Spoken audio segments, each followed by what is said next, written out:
Voltamos, amigos e amigas patriotas de todo o Brasil, sejam muito bem-vindos mais uma vez ao nosso canal. Meu senhor e minha senhora que está aí do outro lado nos assistindo, sejam muito bem-vindos. Já vai colocando aqui nos comentários de qual cidade você está nos assistindo. E agora trazendo para vocês aí uma bomba do Pacheco, ele, né, que sempre dá uma de não, nós temos que rever as instituições, nós do STF, porque isso e aquilo. Sempre gosta de falar bonito, sempre fugindo, nunca pautando, né, no Senado as ideias importantes, os pedidos de impeachment aí do STF, especialmente falando aí no Alexandre de Moraes. E ele dá uma declaração bombástica, eu vou trazer para vocês aqui em primeira mão. Mas não se esqueça de se inscrever aqui no canal, deixe o like no vídeo e compartilhe esse vídeo ao máximo de pessoas. Sem mais enrolações, bora pro vídeo. Que passaram na CCJ, mas aí nós vamos esbarrar ali no presidente da Câmara, no Arthur Lira, que já disse para o Gilmar Mendes que as medidas aprovadas na comissão não serão pautadas até fevereiro do ano que vem, quando ele, Lira, vai deixar o comando da casa. E outro, ao entrar, né, que entrou em campo para defender o Supremo, foi o presidente do Senado, o Rodrigo Pacheco. As outras medidas, inclusive uma que revê, que prevê a possibilidade de revisão de decisões do Supremo Tribunal Federal pelo Congresso, essa me parece ser mesmo inconstitucional. A palavra final sobre a constitucionalidade ou inconstitucionalidade de uma lei num país democrático de Estado de Direito é do Supremo Tribunal Federal, isso nós não discutimos e não questionamos. Bom, o deputado falou aí de interesses econômicos, então antes de passar para o Consta para mais uma rodada de comentários, o Pacheco foi um dos palestrantes do segundo Fórum Internacional, inclusive essa entrevista foi dada lá, né, na Itália, em Roma. Esse evento é promovido pelo grupo Esfera Brasil. Ele viajou num voo da FAB, ao lado do seu possível sucessor, pois é, Davi Alcolumbre, pode voltar à presidência do Senado, à presidência do Congresso, e também participaram desse evento na Itália o presidente do STF, Luiz Roberto Barroso, e o ministro do Supremo, Dias Toffoli. E esse fórum lá na Itália, ele teve como um dos patrocinadores o grupo JF, dos irmãos Wesley e Joesley Batista, que tem ações na corte, né, inclusive com Dias Toffoli e com Barroso. O Barroso é pelo menos relator aí de 5 processos, consta, que envolvem o grupo JF. As instituições estão funcionando muito bem, né? Resta só perguntar para quem. Para o brasileiro, trabalhador, honesto, para o cidadão sério, não. Agora, para esses que participam dos esquemas todos em Brasília, está tudo uma festa, né? Ninguém preso na Lava Jato mais, ninguém preso por corrupção no Brasil. Os irmãos Batista voltaram a ter uma presença enorme lá, né, no Palácio do Planalto, inclusive. Em uma palavra, Lacombe, para resumir isso tudo aí, é a promiscuidade, a palavra que eu usei, é uma grande promiscuidade. E outro escândalo que a gente tem que pautar aqui também, que a imprensa fala muito pouco, são os escritórios de advocacia dos cônjuges, né, desses ministros do Supremo. São verdadeiras fortunas que eles têm em causas ali, com um conflito de interesses gritante, né, gritante. Esposa de ministro do STF com um cliente acionando a justiça para chegar na última instância, quer dizer, é tudo promíscuo, né? Demais. O Brasil não é um país sério, é uma republiqueta das bananas, e isso aí talvez o Poder Judiciário talvez seja o melhor ícone para ilustrar isso. Agora, em relação ao que disse o deputado, e é bom lembrar, porque você mencionou os 2 editoriais do Globo e do Estadão que foram na mesma linha, né, que seriam interesses comezinhos dos deputados que, incomodados com a questão do orçamento secreto, estariam retaliando, né? Inclusive a Daniela Lima, uma das principais assessoras informais do STF na Globo News, ela chegou a dizer isso com todas as letras, né, que a ação do Congresso seria por conta disso, né, por interesses menores e tudo mais. Eu quero lembrar aqui que, via de regra, quem estudou o mínimo de filosofia política, escola das falhas de governo, né, a escola de Virgínia e tudo, vai saber o seguinte: a premissa nunca tem que ser de que os donos do poder são magnânimos maravilhosos, oniscientes, onipresentes, porque se for assim, a gente pode defender um despotismo esclarecido. Nós defendemos o mecanismo de divisão dos poderes, desde lá do iluminismo, o verdadeiro iluminismo, né, o Montesquieu, não a turma dos filósofos franceses arrogantes que o Barroso se inspira tanto, justamente partindo da premissa de que o ser humano é falho. Por isso que você tem que ter as divisões, e você vai confiar, muitas vezes, que por vários motivos que não são necessariamente tão nobres, vai conter o outro. É por isso que a gente tem que ter isso. Então, infelizmente, não é o Congresso formado por deputados como o Luiz Felipe. Se fosse, o Brasil estava salvo, era outro país. Né? Imagina o Nicolas Ferreira, o Gustavo Gayer, o Ricardo Salles, a Bia Kicis, o Luiz Felipe de Orleans Bragança, todo mundo fosse com uma visão de mundo mais... Eu não gosto de usar a palavra ideologia, porque ideologia normalmente é uma coisa mais de esquerda, mas uma visão mais conservadora, né? E por princípios, agindo assim, por patriotismo, defendendo os valores, né? Era outro Brasil. Agora, é óbvio que para qualquer pauta, como o próprio deputado lembrou, precisa de 3/5 para uma emenda constitucional. 3/5. Não é moleza. Então, para você ter 3/5 de qualquer coisa que seja, né, nesse Congresso, você tem que descer um pouquinho na lama. Você tem que comer farelo junto com os porcos. Você tem que engolir sapo. Então, o interesse desse pessoal que vai votar com você nessa hora é outro que não a defesa de princípios da pátria. Eles estão lá fazendo os acordos, as concessões, o toma lá da cá, exigindo algum acordo, exigindo que você vote numa outra pauta que você não prioriza tanto e você vai fazer uma concessão. É assim que as leis são feitas e as salsichas. Não é uma coisa bonitinha, o Barroso limpinho, numa sala toda higienizada, olhando e falando, vamos fazer uma lei magnífica, afinal de contas, nós somos a última voz da Constituição e como minha voz é linda, por isso que eu dou 5 entrevistas por dia, eu sou um pavão supremo maravilhoso. Né? Não é assim que as coisas são feitas. A democracia é um bicho diferente. Então... que seja porque tocou no nervo de muita gente do centrão fisiológico e eles estão incomodados com o STF.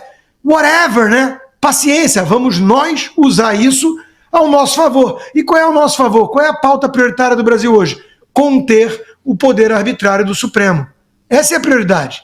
Até porque a autocontenção já ficou claro que não dá para esperar. Porque esse pessoal aí... eles ficam tomando decisões monocráticas. O Alexandre de Moraes faz o trabalho mais sujo, mas já deu para ver que eles saem em campo para se defender. Quando vai a plenário, o colegiado, com exceção de uns 2 ali, o colegiado aprova. A Carmen Lúcia chama de censura, mas diz até segunda-feira tudo bem. Cala a boca, já morreu? Não, brincadeirinha minha. Vambora, é Barroso, é Gilmar Mendes, é o Fachin, essa turma toda. Agora tem um comunista lá, o Flávio Dino. Não vai serrar fileira junto com os autoritários que querem a censura? Claro que vai.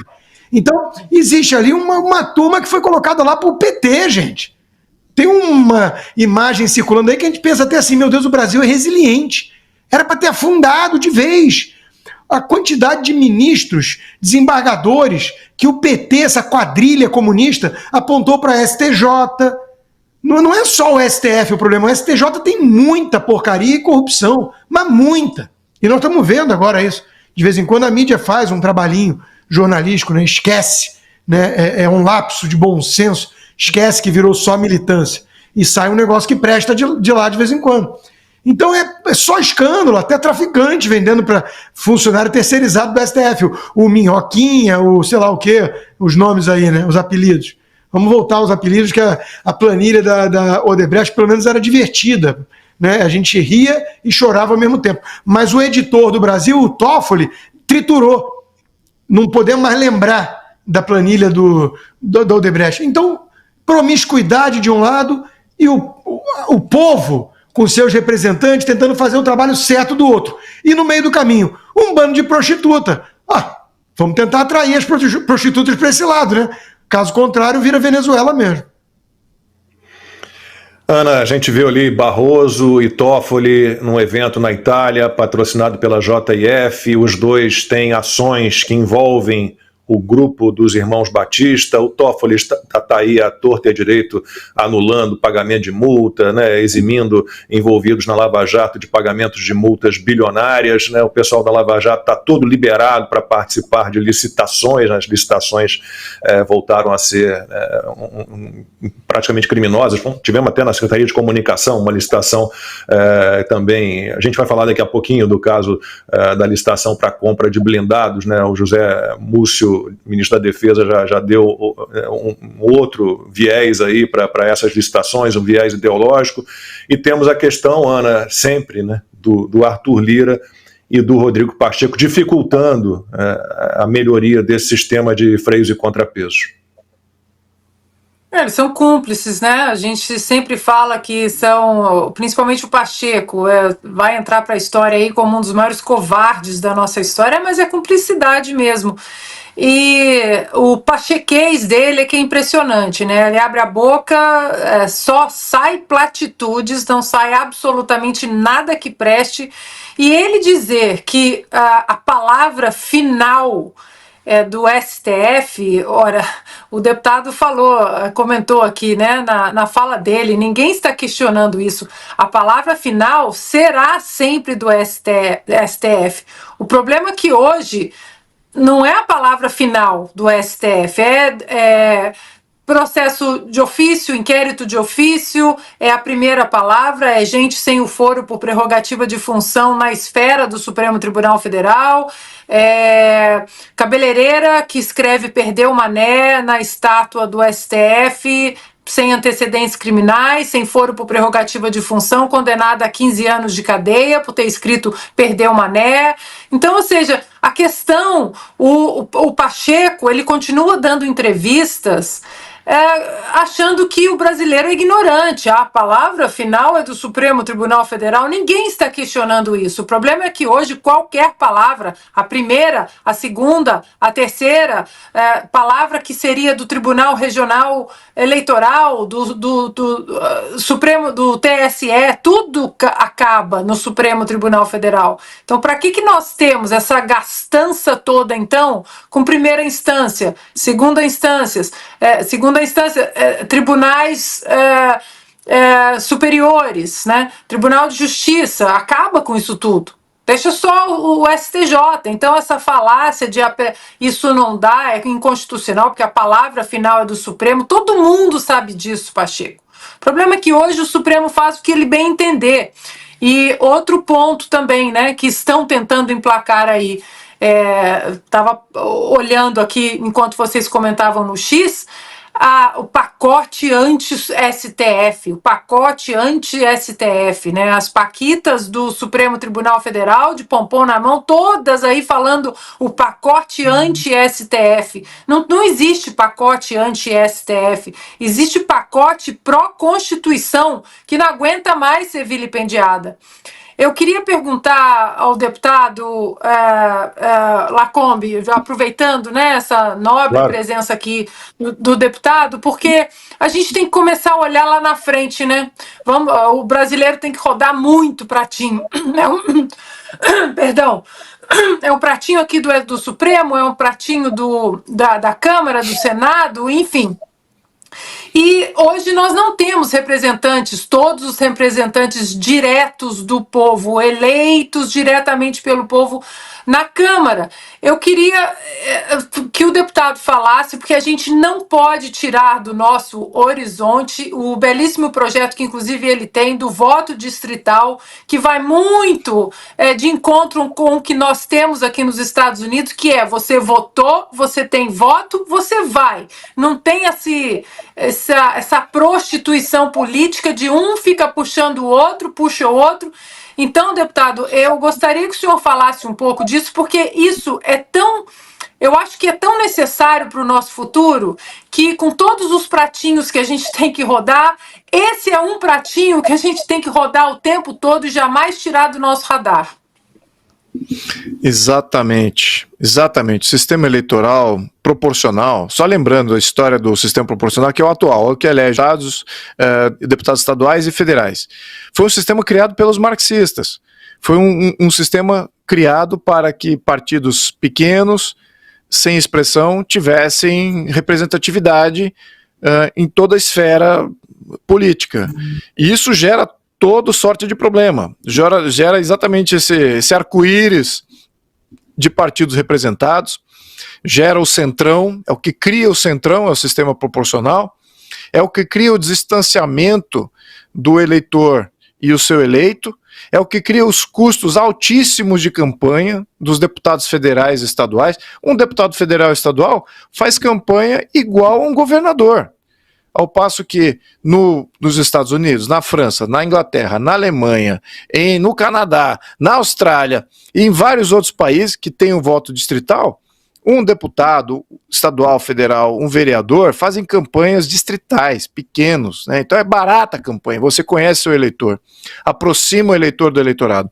E olha, Ana Paula, você tocou num tema que infelizmente a direita não está coesa em abraçar esse tema aí.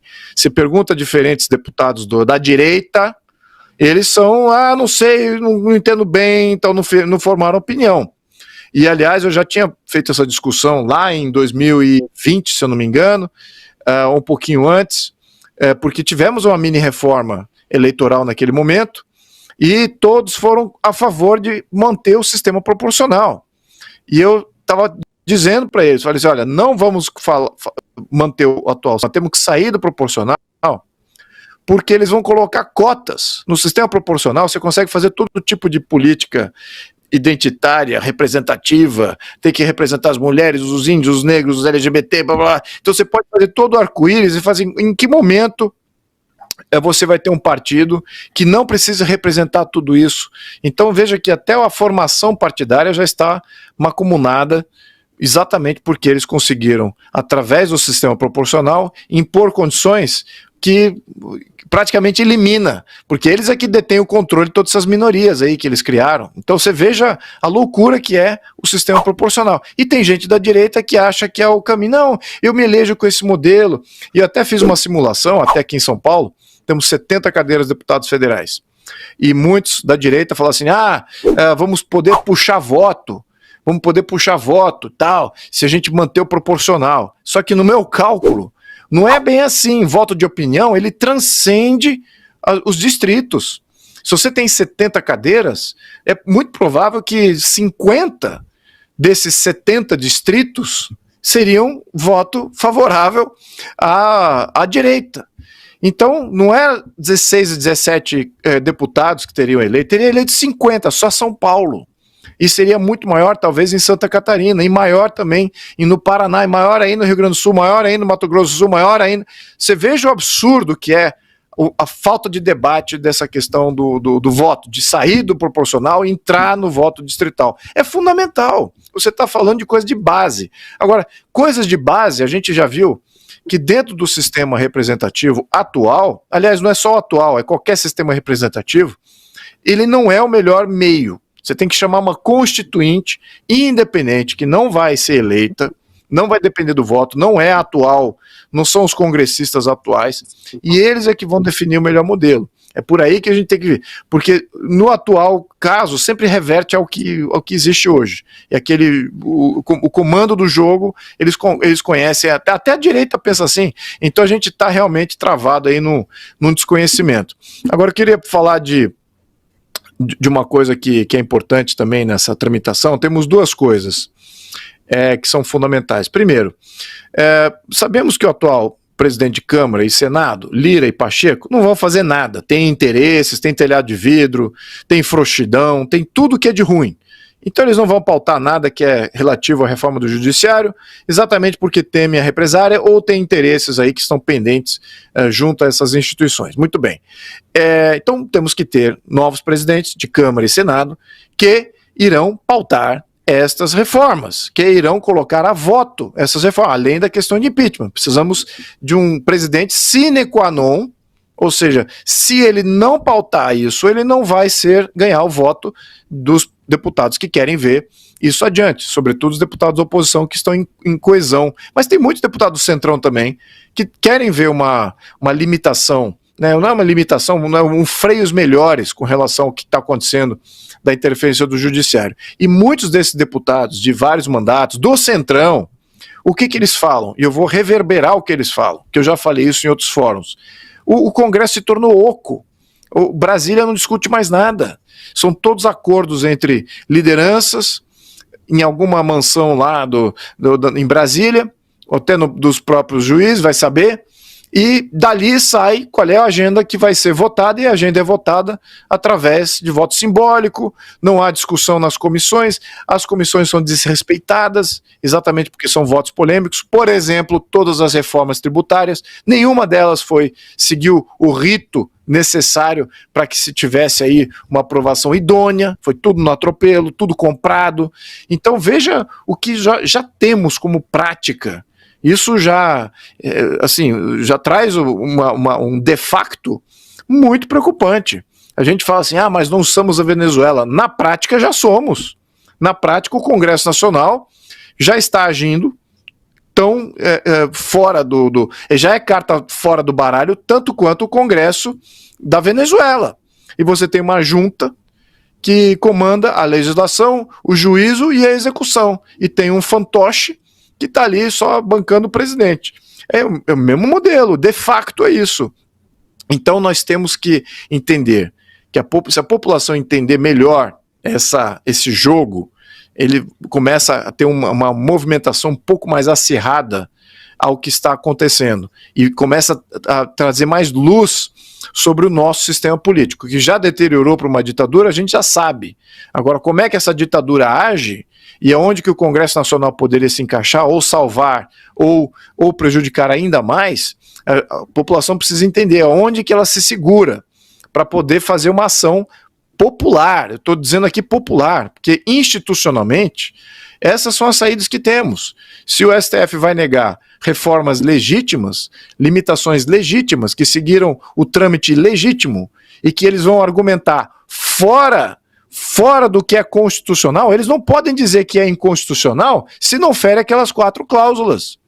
Então, na interpretação deles, eles estão até julgando outras coisas inconstitucionais, mas são constitucionais que nem tocam nesses 4 itens. Então, e nesse projeto que a gente fez, resvala na questão de separação de poderes, mas eu deixei bem claro aqui que não fere a separação de poderes, muito pelo contrário, reforça, faz o contrário.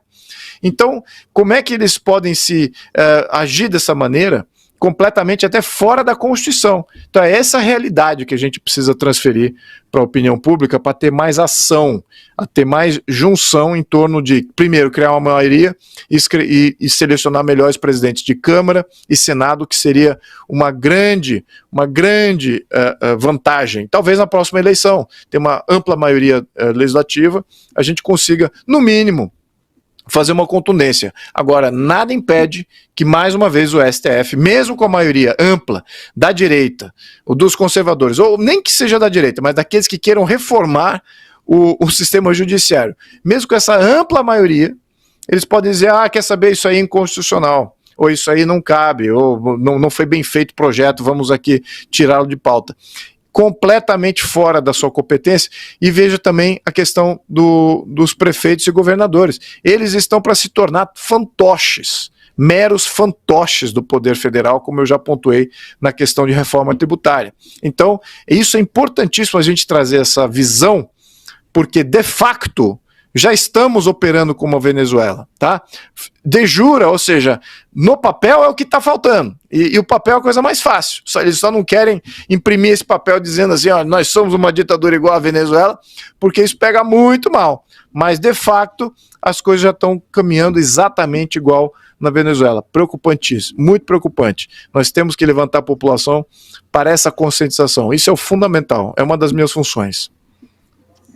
Deputado, mensagem que pegaram aqui no nosso chat para o senhor do Pedro Carlotto, programa especial e imperdível com o Príncipe, um dos raros orgulhos que temos no parlamento. Merece e precisa ir mais longe nesta sua carreira política por merecimento. Fraterno abraço do Pedro Carlotto de Florianópolis, deixou essa mensagem aqui no nosso chat.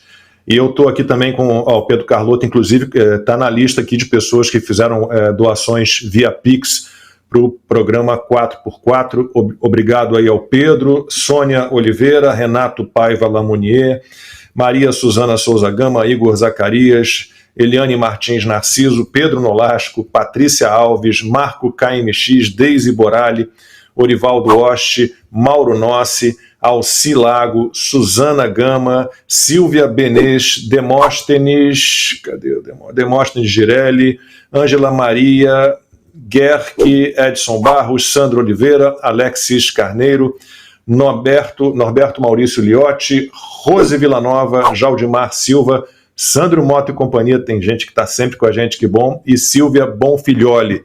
E eu falei lá no início do programa que nós temos mais ou menos um acordo com a antiga empresa parceira do 4x4, só que ainda não nos foram passados, não nos foram passadas as chaves para que a gente tenha o domínio sobre este canal aqui.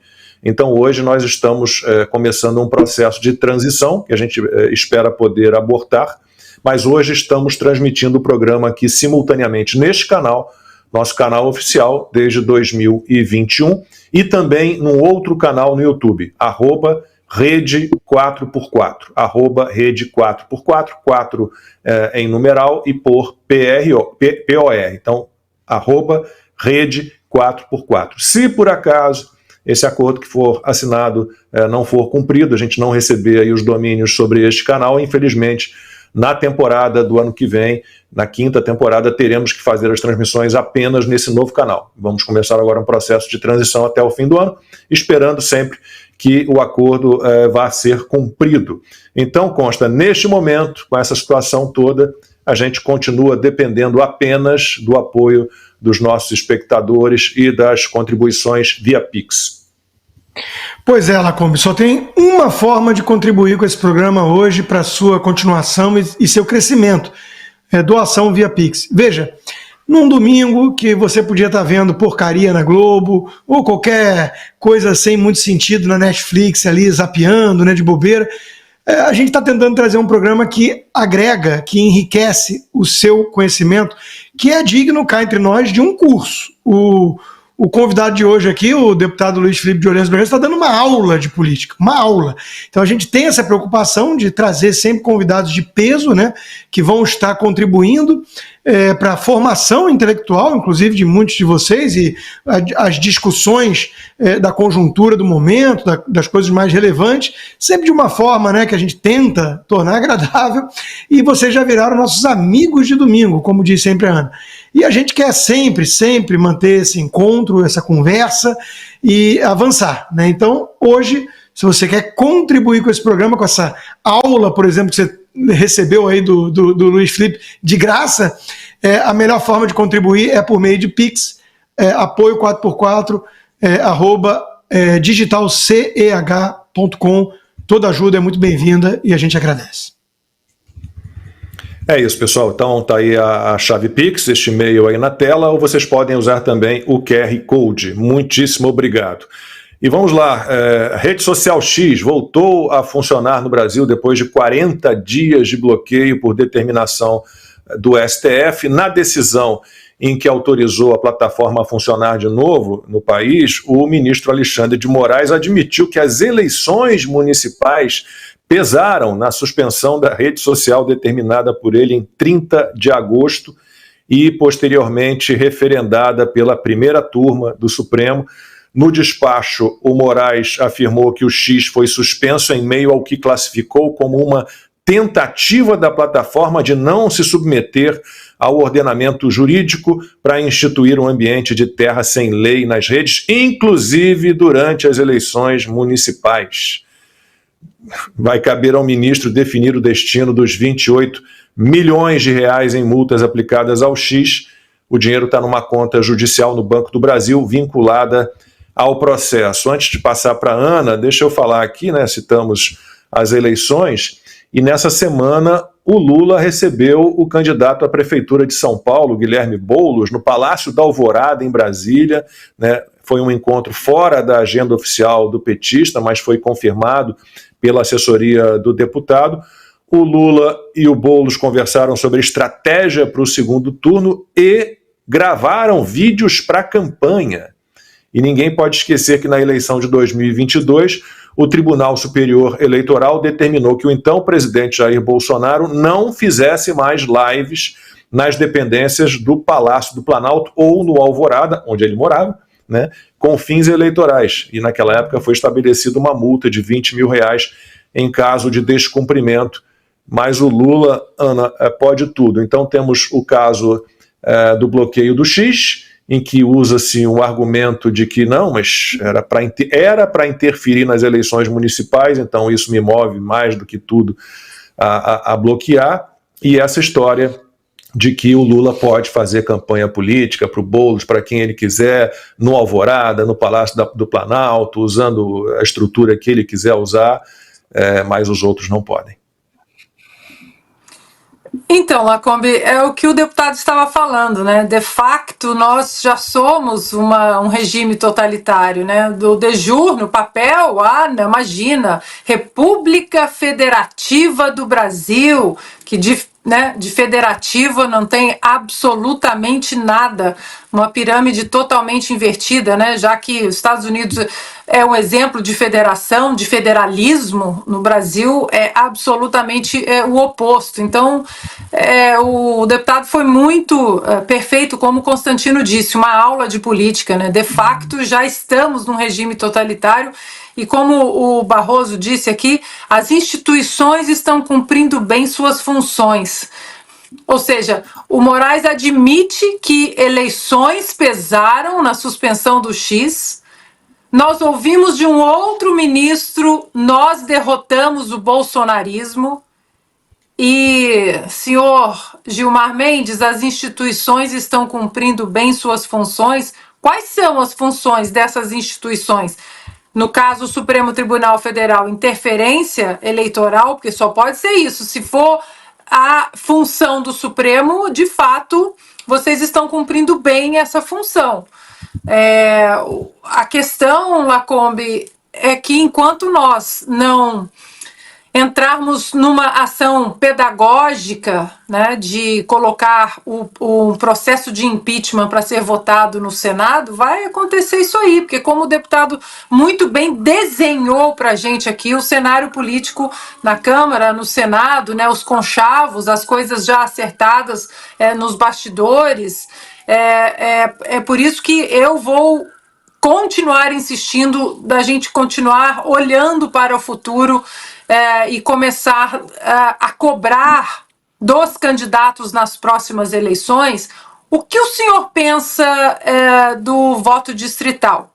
O que a senhora pensa do voto distrital? Eu vou insistir nisso, Lacombe, porque não tem, para mim, na minha humilde opinião, eu acho que não tem outra saída para a gente, porque se continuarmos nas mãos do Centrão, na Câmara, no Senado, vai ser isso aí. O Moraes admitindo que eleições pesaram na suspensão do X, do Instagram, do YouTube, o outro falando derrotamos o bolsonarismo, o outro lá, o Flávio Dino também falando as bobagens todas, né, que fala, que vão completamente contra a nossa Constituição, e fica por isso mesmo. E fica por isso mesmo, censura até segunda-feira nunca chega, e fica por isso mesmo, porque hoje os ministros do Supremo Tribunal Federal, eles não têm accountability, eles não têm medo de sair da Constituição, de desrespeitar a Constituição. Eles não têm medo, porque não existe accountability, não existe um preço a ser pago. Não existe o freio, o sistema de freios e contrapesos nunca é acionado para eles. Existe harmonia entre os poderes, claro que existe, né? Um poder, o legislativo, de joelhos ao judiciário, mas independência, não existe isso. Então é muito triste, né, ver isso, Moraes admitindo que eleições pesaram na suspensão do X, numa eleição importantíssima, né? Eleições municipais, que nós estamos falando exatamente do crescimento do país como nação de dentro para fora, como tem que ser. As cidades, né, os bairros, os municípios muito bem estabelecidos, isso sim traz uma base mais sólida para a nossa nação.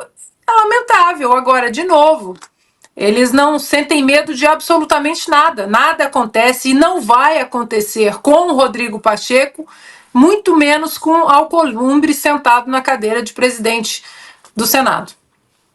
Resumindo, né, pessoal, não vai dar em nada, Pacheco não vai pautar nada, não vai colocar impeachment para votação e Arthur Lira também na mesma linha de raciocínio.